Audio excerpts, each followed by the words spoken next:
Hello, comrades. Welcome back to the Superbia and Avarice podcast. Today, I will be discussing several issues today. The continued negotiations between the Democrats and the Republicans for coronavirus relief, the various distractions going on, and some news. So, first, the Democrats and the Republicans have gotten nowhere over the past week. There's some disagreements about the Republicans wanting not to increase the deficit and debt by so much, but that doesn't matter when it comes to tax cuts for the rich.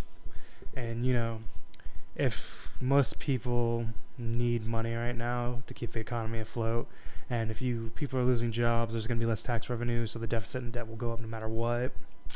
And the fact is, deficits and debt don't really matter. If they really wanted to if they really had a problem with this, they would cut spending in, the military, or, raise taxes. Then they also disagree about the continuation of the $600 extra for federal unemployment, and then some liability protection for businesses so they don't get sued for giving people corona.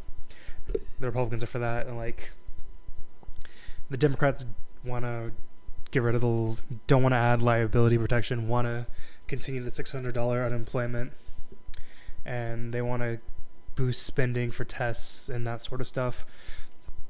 The main disagreement is the price tag. Republicans want to keep things cheap, let people die, their deal. Mitch McConnell sort of just gave up. He's letting the White House take over, with Secretary of Treasury Mnuchin negotiating with the Democrats. Basically, Mitch McConnell gave up because most Republicans are going to not agree with anything he proposes, because they all think it's going to be too much government assistance because they hate poor people. They'd rather people die than increase taxes on the rich, because socialism, that sort of deal. They're saying there won't even be most likely any corona relief for about until September, and they go on recess soon. So yeah, people really need. Oh yeah, the eviction protection ran out, so people are probably get evicted soon. There's gonna be a major crisis. Not wearing masks. There's a bunch of kids. Kids are super spreaders. Apparently, they have hardly getting symptoms, but they'll wipe out their whole family because they all. If you've ever worked somewhere, one dude has his kids sick and they come to work, they get everyone in the fucking building sick. I don't know why they want to reopen the school so much, but they need to do something about the schooling, and people need help. And because they also need childcare. That's a crazy thing, because what are these people supposed to do with their kids if they don't have school? And that's a really big problem. And honestly, the Republicans lack the votes for anything, and if they continue not to do anything, more people will die, and they're most likely to lose the Senate along with the White House. But to distract everyone from all this, Trump wants to ban TikTok, because they take people's data, which all fucking companies do on the internet. That's how they make their money, is selling people's data. But it's only okay if it's an American company. But Chinese companies, no bueno. So he wants to ban TikTok to distract everyone from all the people dying, I guess. He also had a really shitty interview with Access, I believe. I didn't really watch it. I saw clips of it, of him saying he was just having trouble answering questions with Jonathan Swan. It's an HBO interview. Jonathan Swan would literally call him out on everything and ask follow-up questions Trump can answer. I saw one clip of Trump saying just look at the deaths per cases was making America look good, but the total amount of deaths is 100,000, almost 200,000 for 300 million people, while other countries have 600 deaths and there's 50 million people. So the ratio is really bad for America, but he's trying to spin it into a good way. But all his tweets and stuff are just distractions for people. He's trying to get everyone to stop thinking about the coronavirus and the economy.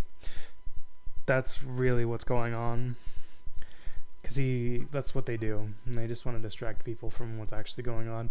Because there's still people protesting for Black Lives Matter. And yeah. And the whole federal response to them blackbagging and kidnapping protesters. And then with Border Patrol agents. And that's really some fascist shit where they're gonna they're fingerprinting people and getting their identities. And that is crazy shit, man. If you disagree with the government, they're coming after you. Oh yeah, I also was reading in the Department of Homeland Security is looking into people who are anti-Trump basically, any like left-winging people on like the internet and like podcasts and stuff, and like they're surveilling them for like if they've ever been to like foreign countries, because apparently like this one podcaster went to Syria because they assume they're coming after them for like they're terrorists, but this is what fascist countries do. But who cares? We're all gonna die from corona anyways, or global warming, which Republicans don't want to do anything about either, but it's a whole nother story. So the school's gonna get reopening, kids are gonna get sick, kids will start dying, then the parents are gonna start dying, then we're gonna continue not doing anything about it. There was recently an explosion in Lebanon, and apparently it was they think it was a warehouse containing ammonium nitrate. Some people think it might be the Israelis dropping explosive on Hamas. Not Hamas, Hezbollah. Hezbollah is the terrorist group in Lebanon that's funded by Iran. Because Hamas has a lot of political power in Lebanon. They're one of the main political parties. Lebanon has a pretty interesting political system, where each different religion has a different role in the government. Like the president has to be a Christian, the prime minister has to be like a Muslim, and then another group, the Druze, I believe, they have like another part in the country's government, and Hamas has a pretty sizable portion of like party control in the government. Lebanon's pretty interesting. Well, not Hamas, Hezbollah. Sorry about that, but yeah. And then let's see. What else we don't want to talk about right now? So in Lebanon too, several thousand people have been injured and like dozen people have been killed. If you want to donate, you should donate to the Lebanon Red Cross if you want to help them out, because they also have a lot of Syrian refugees. What's going on in Syria? Is that civil war over yet? Or are we just forgetting about it and ignoring it? Because I think last time I checked, Assad was winning with the Russians and Hezbollah and Iranian help last time I was checking, and the Turks pretty much destroyed the Kurds after we left. No one really talks about it anymore, so I don't really know what's going on, but I'm sure ISIS and Al-Qaeda will be back, because we're leaving Iraq too. But yeah, because we tend to go places and just make things worse, to be honest. We should probably stop doing that. But yo,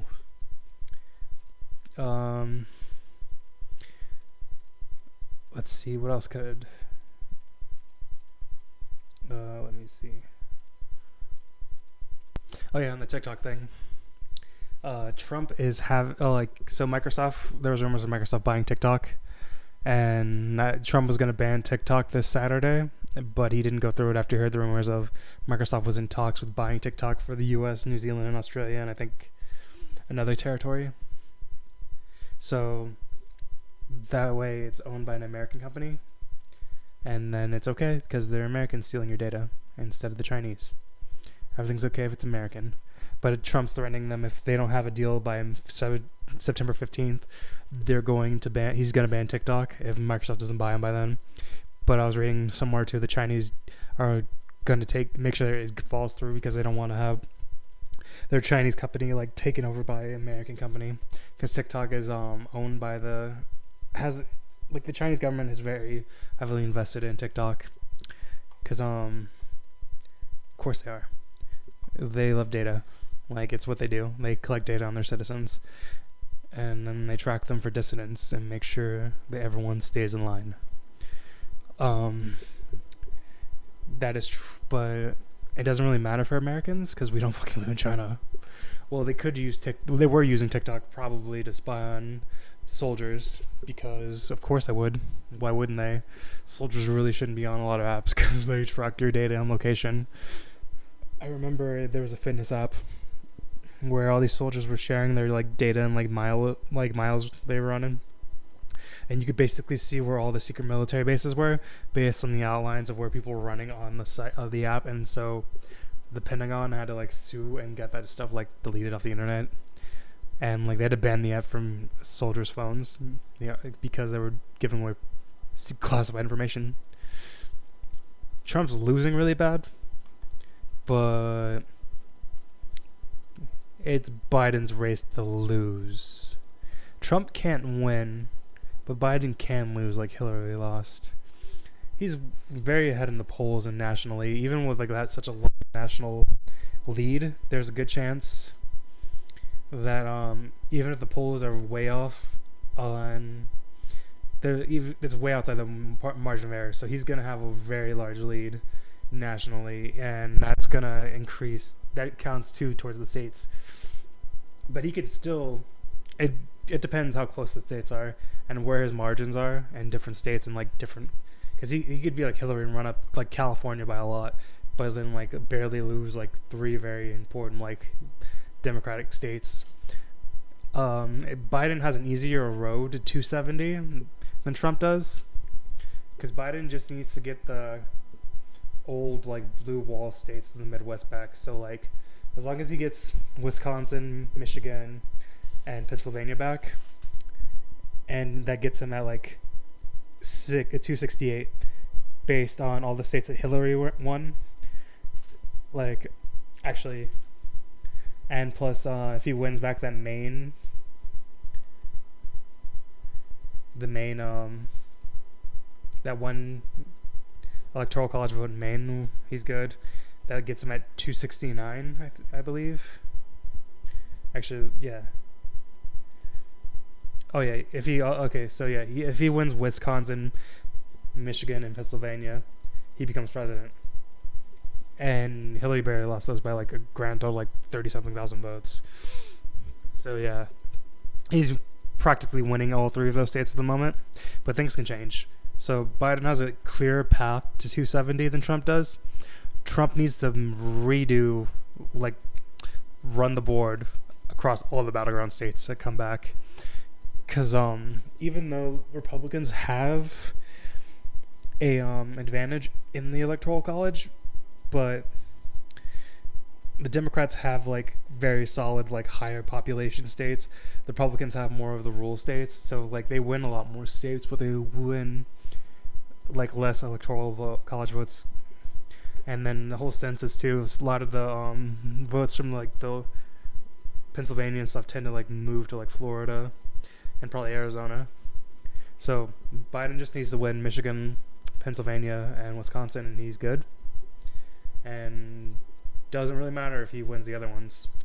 He just needs to not drop the ball like Hillary, which could happen. But Biden's staying quiet, which is good, because Trump's just gonna dig himself into a hole like he's currently doing. Because when he talks, he doesn't talk. He's not the brightest bulb. But hey, I didn't vote for him. I voted for Hillary. But it'd be cool if Biden won Georgia and Texas. And I'm just saying, that'd be pretty cool. I'm all for it. Probably should be less biased, but I was a Bernie supporter, not gonna lie. Was not hyped about Biden. I thought he was gonna lose, like literally everyone else. But I was wrong. I could be wrong again. Trump could come back. There's nothing stopping him. Unless Biden gets COVID. That'd probably stop Biden. Or Trump gets COVID.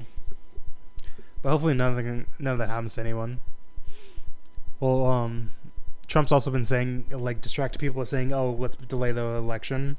He's trying to delegitimize the electoral process. Because if he wins, everything's good. But if he loses, everything's fraud, and he was cheated out of everything. He's riling up his supporters to make sure things are as hard as possible and make people as angry as possible if he loses. Like, there's a literal cult about Trump called QAnon, where he's some, like, messiah, a savior who's gonna defeat the Democratic cabal who eats and cannibalizes children, which is just crazy, because it's a 4chan shit post. Then, like, there's Ruth Bader Ginsburg, who recently came out to have her cancer's back, which is crazy, because everyone needs to pray for her. Like, holy crap, Democrats, we need that seat. Like, we fucked up when we lost against Hillary. Like, we could have had the Supreme Court for a generation, but now, since we don't any like thing Biden passes can be overruled by the 5 justices that are Republican. 2 of them are from Trump's dudes. Like literally anything. They're the ones who interpret the Constitution and like. But the thing is, John Roberts is trying to make the court less partisan, I guess. But he's still pretty partisan. But he's giving like, to avoid like a lot of turmoil in the country, he's been giving the liberals and like the left wing of the court some bones, I guess. But the moment they can, they're gonna appeal abortion. And so we need to like retake the White House and the Senate. There's also rumors that some of the conservative justices might retire soon. We just have to make sure Ruth Bader Ginsburg survives the Trump's presidency. If he wins 4 more years, we need to make sure she lives until a Democrat is in office, because we cannot lose those 4 seats. Then it's game over for all liberal policies for a generation. Even if we win the House, the Senate, and the presidency with supermajorities, if we don't have the Supreme Court, nothing we do will matter, because they can overturn it. Medicare for all, the rule unconstitutional. Universal income, unconstitutional. Something about gay people. They'll re-ban gay marriage. I don't fucking know. Probably, actually. I wouldn't be surprised. Like, there's a lot. They can, like, overturn gun control. Like, they can just shut down the whole Democratic agenda. These 5 justices. Just because they were, like, literally they stole the 2016 election and the 2000 election. Like, oh my god. I can't believe this shit's happening. But hey, everything will be okay. Because Republicans are starting to die too from COVID. Like Herman Cain died. And he was telling people to downplay it. And like several other prominent conservatives have been dying from it. Maybe they'll start taking it serious. Well, they started. Maybe they'll take it serious now. Because like Florida, Arizona was getting hit really hard. And now it looks like Mississippi and Alabama are getting hit hard. Maybe the Republicans will do something since their base. Either way, it's pretty depressing. I'm sorry. Have a great day. I love you guys. Thanks for listening. Check out my Patreon. You guys are cool. Bye.